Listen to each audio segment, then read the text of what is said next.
여러분 메아리 잘 아시죠? 우리가 잘 아는 대로 메아리는 내가 말하는 그대로 다시 되돌아오는 특성이 있습니다.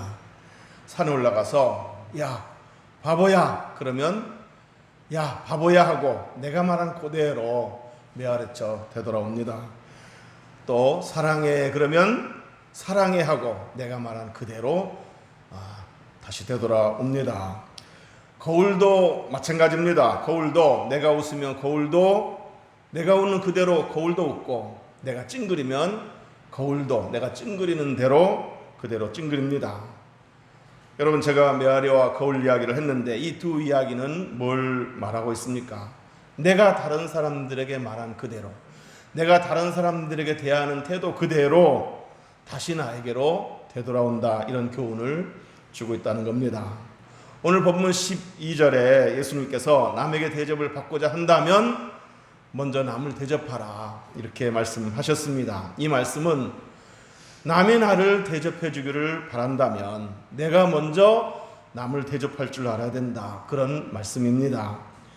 내가 말하는 그대로 메아리쳐 되돌아오듯이, 내가 행동하는 그대로 거울이 따라하듯이 내가 먼저 남을 대접해야 남도 나를 대접한다라는 말입니다. 남이 내게 따뜻하게 말해주기를 원한다면 내가 먼저 따뜻하게 말해줘야 되고, 남이 내게 웃어주기를 바란다면 내가 먼저 웃어줘야 된다, 그런 말입니다. 동의하십니까?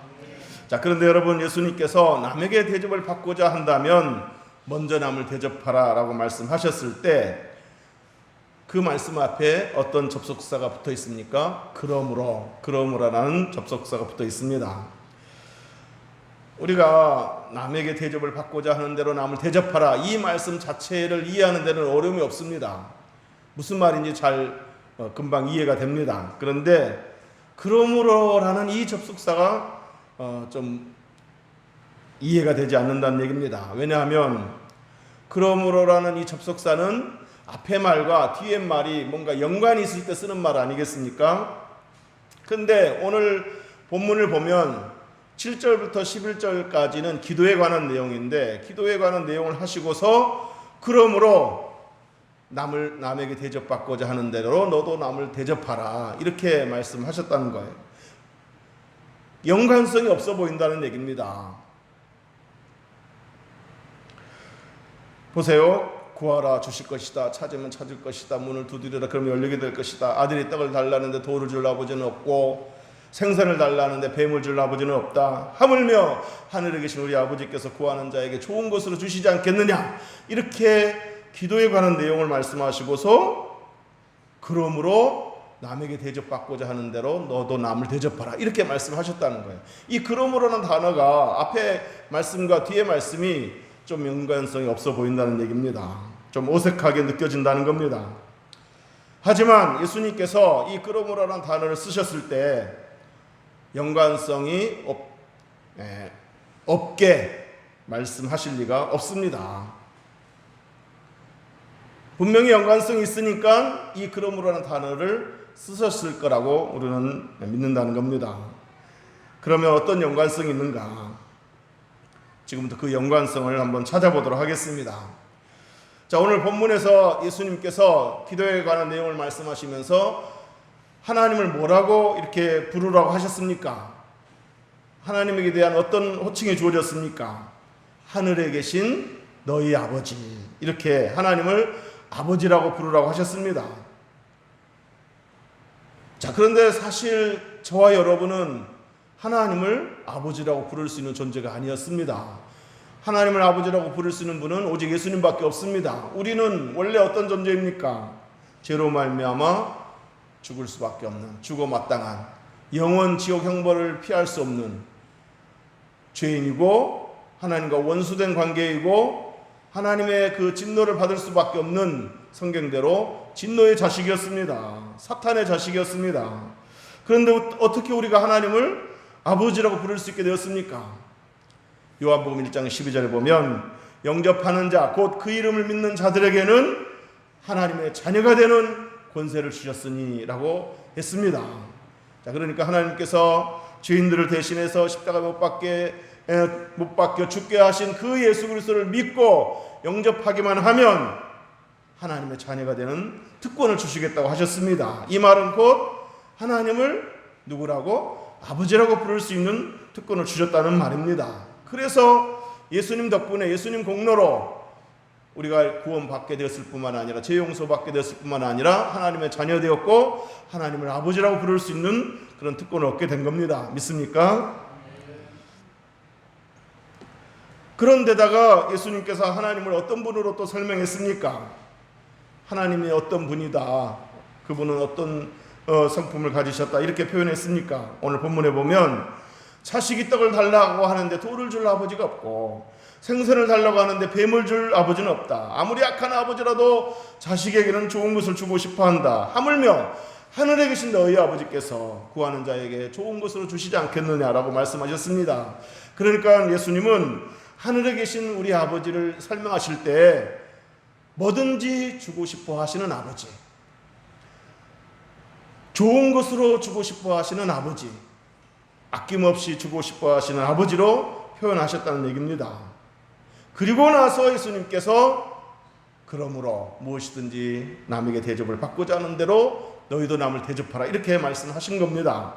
자, 그러니까 오늘 이 본문의 좀 흐름, 이 맥락을, 이 예수님께서 하신 말씀의 의도를 좀 이렇게 다시 요약해서 정리해서 말씀드리자면 이겁니다. 잘 들어보시기 바랍니다. 하늘에 계신 우리 아버지는 죄에 빠진 우리를 죄와 사망에서 건지시기 위하여 아들을 내어주셨다. 그리고 그 아들을 믿는 자는 하나님의 자녀되는 특권을 주셨고 하나님을 아버지라고 부를 수 있는 특권을 주셨다. 나아가서 기도할 수 있는 특권을 주셨다. 그리고 기도하면 하나님은 이렇게 뭐든지 주고 싶어 하시고 좋은 것으로 주고 싶어 하시고 아낌없이 주고 싶어 하시는 분이시다. 이렇게 우리는 하나님께로부터 엄청난 대접을 받았다. 원래 하나님께 진멸을 받아야 마땅하고 하나님의 진노를 피할 수 없는 그런 죄인이었는데 우리를 이렇게 자녀 삼아 주셨을 뿐만 아니라 기도의 특권까지 주셨다. 하나님은 우리에게 이런 분이시다. 이렇게 우리가 하나님으로부터 놀라운 대접을 받았다. 그러므로 우리도 남을 대접할 줄 알아야 된다. 하나님이 우리를 이렇게 존귀케 하시고 대접하셨으니 우리도 남을 대접할 줄 알아야 된다. 원래 영원한 형벌을 받아야 마땅한 죄인된 우리인데 이처럼 하나님 아버지께로부터 너무나도 황송한 대접을 받았다. 안 그렇습니까? 죄로 말미암아 영원한 형벌을 받아 마땅한 우리를 죄에서 건지신 것만도 감사한데 우리를 자녀로 입양시켜 주시고 그래서 하나님을 아버지라고 부를 수 있게 하시고 기도의 특권까지 주셨으니 얼마나 놀라운 대접을 받은 겁니까? 얼마나 황송한 대접을 받은 겁니까? 예수님께서 그 말씀을 하시고 나서 그렇기 때문에 우리도 하나님 아버지처럼 남을 대접할 줄 알아야 된다. 그런 말씀입니다. 이게 오늘 본문의 흐름이고 맥락이라고 할 수 있습니다. 마치 이 말씀과 같은 원리입니다. 어떤 말씀이냐면 요한일서 4장에 보면 하나님 사랑이 우리에게 이렇게 나타난 바 되었으니 하나님이 자기의 독생자를 세상에 보내시면 그로 말미암아 우리를 살리려 하심이라. 사랑은 여기 있으니 우리가 하나님을 사랑한 것이 아니요 하나님 우리를 사랑하사 우리 죄를 속하기 위하여 화목제물로 그 아들을 보내셨음이라. 자, 그러면서 11절에 사랑하는 자들아 하나님이 이같이 우리를 사랑하셨은즉 우리도 서로 사랑하는 것이 마땅하도다. 자, 이 앞에서 독생자를 보내셨다. 그래서 그 독생자를 제물 삼으셔서 우리를 구원하셨다. 사랑하셨다. 그 얘기 아닙니까? 자, 그러면서 사랑하는 자들아 하나님이 같이 우리를 사랑하셨은즉 우리도 서로 사랑하는 것이 마땅하다 그랬는데 이 사랑하는 자들 앞에 어떤 접속사를 붙일 수 있습니까? 그러므로 이 접속사를 붙일 수 있지 않습니까? 똑같은 원리라는 겁니다. 죄로 말미암아 지옥에 떨어져 영원한 형벌을 받아야 마땅한 죄인된 우리를 죄와 사망에서 건지셨고 자녀된 특권을 주셨고 하나님 아버지를 부를 수 있는 특권을 주셨고 기도할 수 있는 특권까지 주셔서 이렇게 우리를 존귀케 하셨고 이렇게 우리를 죄인된 우리를 대접해 주었는데 우리도 서로 대접하며 살아야 마땅하지 않느냐, 그런 말씀입니다. 이해되십니까? 자, 그러면 우리가 오늘 예수님께서 하신 말씀대로 남을 대접할 줄 알아야 되는데 보통 우리가 남을 대접한다 그러면 음식 대접을 많이 연상하게 되는데, 물론 그런 것도 포함되겠지만 여기서 남을 대접한다는 말은 음식 대접이 아닙니다. 원문에는 이렇게 돼 있습니다. 영어 성경에도 똑같이 돼 있습니다. 영어 성경에는 어떻게 돼 있냐면, 네가 다른 사람들이 나에게 해주기를 바라는 대로 너도 그렇게 해라, 이렇게 원문에 돼 있습니다. 이 영어 성경에도 그렇게 돼 있습니다. 네가 다른 사람들이 너에게 해주기를 기대하는 것처럼, 바라는 것처럼 너도 똑같이 남을 그렇게 대해주라, 이렇게 되어 있습니다. 그러니까 하나님이 우리를 이렇게 존귀하게 해주시고 우리를 인격적으로 대접해 주신 것처럼 우리도 다른 사람들을 인격적으로 대접해 주라는 얘기입니다. 내가 다른 사람들이 나에게 어떻게 해주기를 바란다면 나도 그 사람에게 그렇게 똑같이 인격적으로 대해주기를 주어야 한다, 그런 말씀입니다.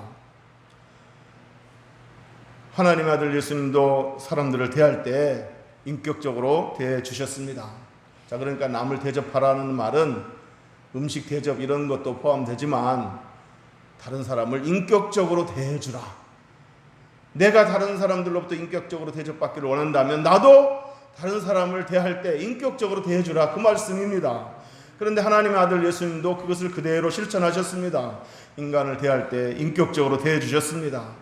눈먼 거지 바디메오가 예수님께 도움을 요청했을 때, 다윗의 자손 예수여 나를 불쌍히 여기소서 하고 막 큰 소리 쳤을 때 제자들은 어떻게 했습니까? 방해된다고, 귀찮다고, 시끄럽다고, 조용히 하라고 막 소리쳤습니다.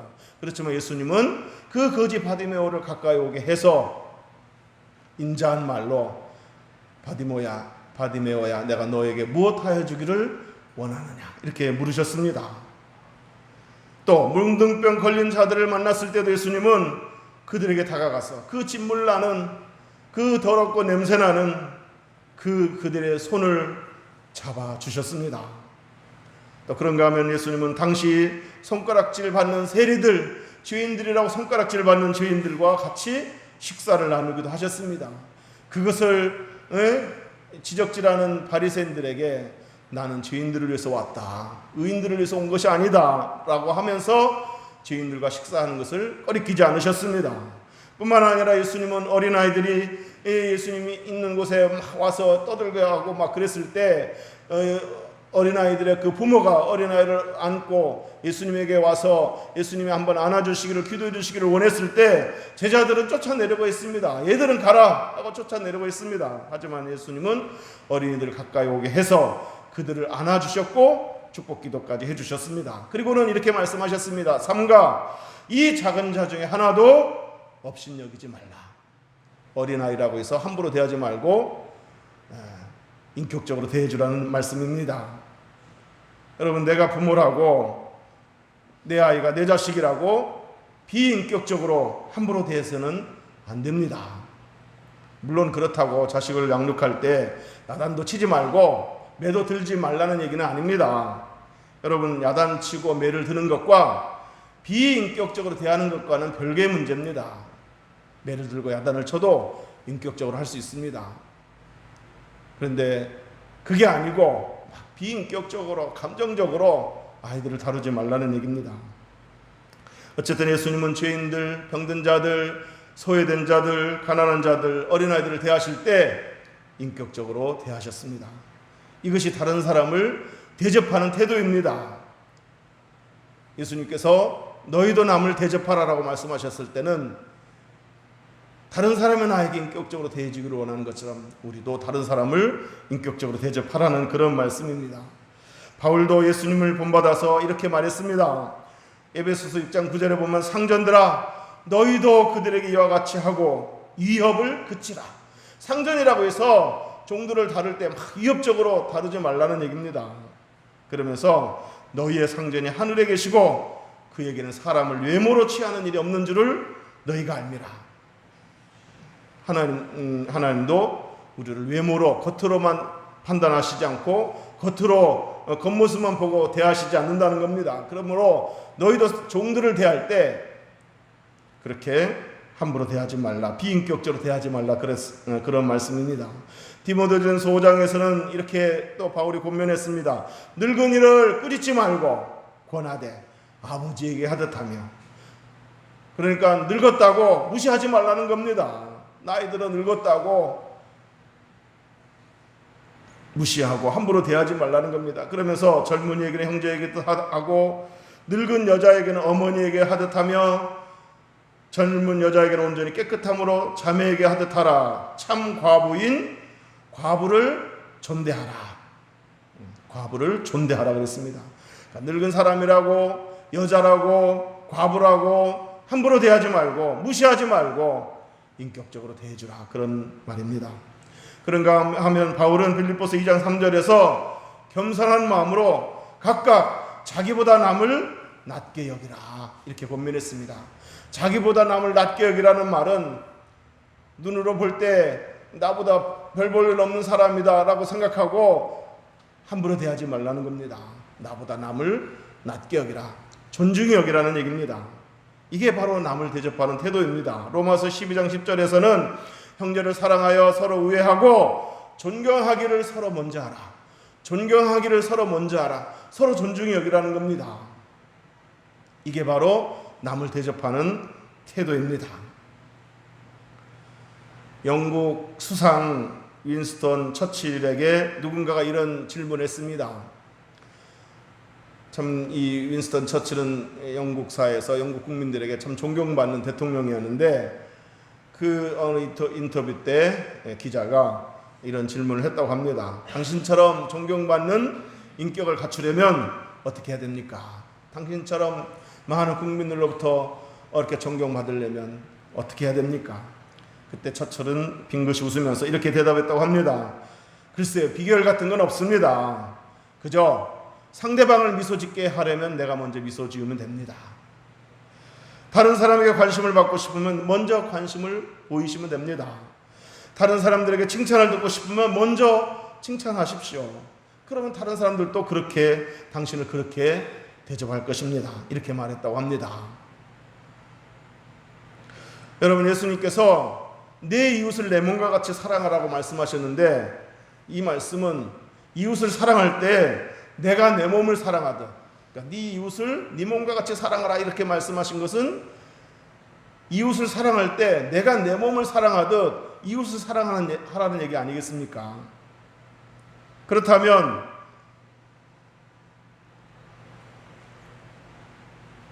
내가 내 몸을 사랑할 때 여러분 어떻게 사랑합니까? 내 몸이 싫어하는 일은 절대 내 몸에게 하지 않습니다. 내 몸이 싫은 거 내가 내 몸에게 그렇게 하는 사람 봤습니까? 그러니까 또 내 몸이 좋아하는 일은 내 몸에게 잘하려고 그렇게 하려고 합니다. 그러므로 네 이웃을 네 몸과 같이 사랑하라 이 말씀을 이렇게 이해하셔도 좋다는 얘기입니다.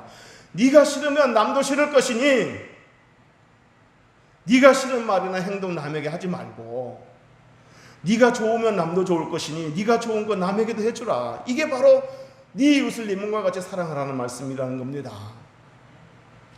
남이 나를 비판하면 나도 싫으니 남 비판하지 말고 남이 나를 흉보면 나도 싫으니 너도 남 흉보지 말라. 반대로 남이 나를 칭찬하면 나도 좋으니 너도 남을 칭찬할 것이고 남이 나를 인정하면 나도 좋으니 너도 남을 인정하라. 네 이웃을 네 몸과 같이 사랑하라는 이 말씀을 이렇게 적용하셔도 된다는 얘기입니다. 동의하십니까?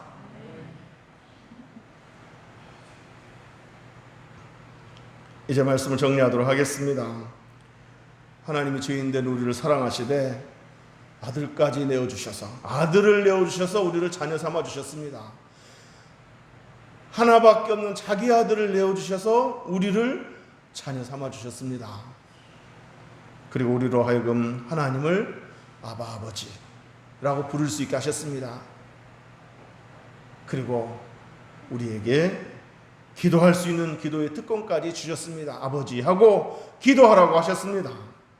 이처럼 우리 하나님 아버지는 죽어야 마땅한 우리, 영원한 형벌을 받아야 마땅한 죄인된 우리를 이렇게 높이셨고 대접하셨습니다. 그러므로 오늘 예수님 하신 말씀처럼 우리도 서로 대접하는 것이 마땅할 줄로 믿습니다. 그리고 대접하는 것은 인격적으로 대하는 것이다.